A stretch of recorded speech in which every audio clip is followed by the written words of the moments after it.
अनुभव शुभम सोनार. ही घटना माझ्या आजोबांबरोबर घडली होती. बऱ्याच वर्षापूर्वीचा प्रसंग आहे हा. सदा त्यांच्या मुखी जय स्वामी समर्थ, श्री स्वामी समर्थ असा जाप सुरू राहत असे. या जपामुळे त्यांच्या आजूबाजूचे वातावरण सदैव सकारात्मकतेने भरलेले असायचे. आजही हा अनुभव सांगताना त्यांच्या अंगावर शहारे येतात. दुपारी जेवण झाल्यावर आजोबा बाहेर अंगणात पाजेवर आराम करत होते. आजोबांच्या दारात मोठे आंब्याचे झाड होते. हवेत छान गारवा पसरला होता. तेवढ्यात बाजूच्या गावातून हरी आला व त्याने आजोबांना सुनंदा खूप आजारी असल्याचे सांगितले. सुनंदा ही त्यांच्या मोठ्या भावाची बायको. आजोबांना शेतात ही खूप कामं बाकी होती, पण सुनंदाला बघून येणे हेही खूप महत्त्वाचे होते. आजोबांनी ठरवले की आता वेळ वाया न घालवता लगेच निघायचं. आत्ता निघालो तर अंधार पडायच्या आत घरी परत पोहोचू. मनात स्वामींचे नामस्मरण सुरू होते. तेव्हा वाहनांचे जास्त सोय नसल्यामुळे पायी जावे लागणार होते. आजोबा लवकर निघाल्यामुळे तिथे लवकर पोहोचले. सुनंदाची तब्येत आता पहिल्यापेक्षा बरी होती. तिथून सर्व आवरून निघेपर्यंत आजोबांना 7 वाजले. आजोबांना थांबवण्याचा आग्रह केला.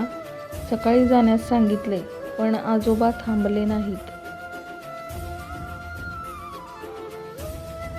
आजोबा भरभर पावले टाकत शेताच्या पायवाटेने निघाले.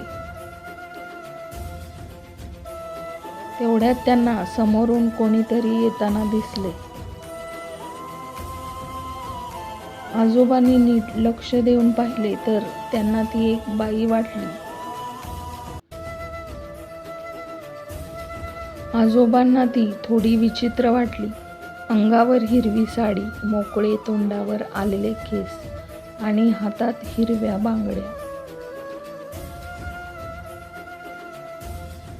आणि आश्चर्य म्हणजे ती खूप दूर होती तरी आजोबांना तिची गुरगुर त्यांच्या कानात ऐकू येत होती. नंतर एका क्षणाचाही विलंब न लावता ती आजोबांकडे अतिशय वेगाने धावत येऊ लागली.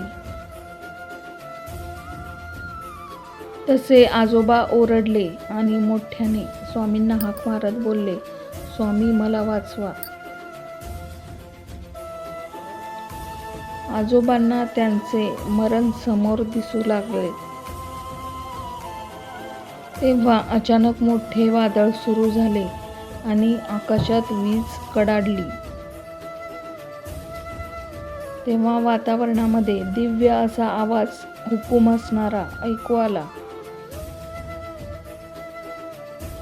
हा आमचा भक्त आहे, याला जाऊ दे. ती थोडी घाबरली, पण स्वामींचा आदेश मान्य न करता तशीच पुढे निघाली. ती आजोबांवर झेप घेणार तितक्यात तिला विजेने स्पर्श केला. तिच्या सर्वांगाला आग लागली व शरीराचे तुकडे उडाले. तिचा भयानक असा आक्रोश काळीज पिळवटून टाकणारा सर्व वातावरणामध्ये घुमला. इकडे आजोबा घाबरून चक्कर येऊन खाली पडले. सकाळी उठले तेव्हा ते एका मोठ्या वटवृक्षाखाली कट्ट्यावर झोपलेले होते. त्या वटवृक्षाखाली त्यांना स्वामींचा फोटो आणि एक दिवा दिसला.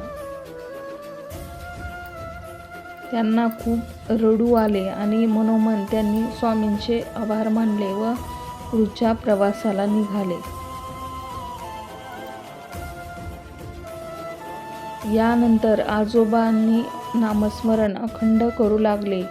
स्वामींवर असणारी श्रद्धा आणि भक्ती यांच्यामध्ये वाढ झाली.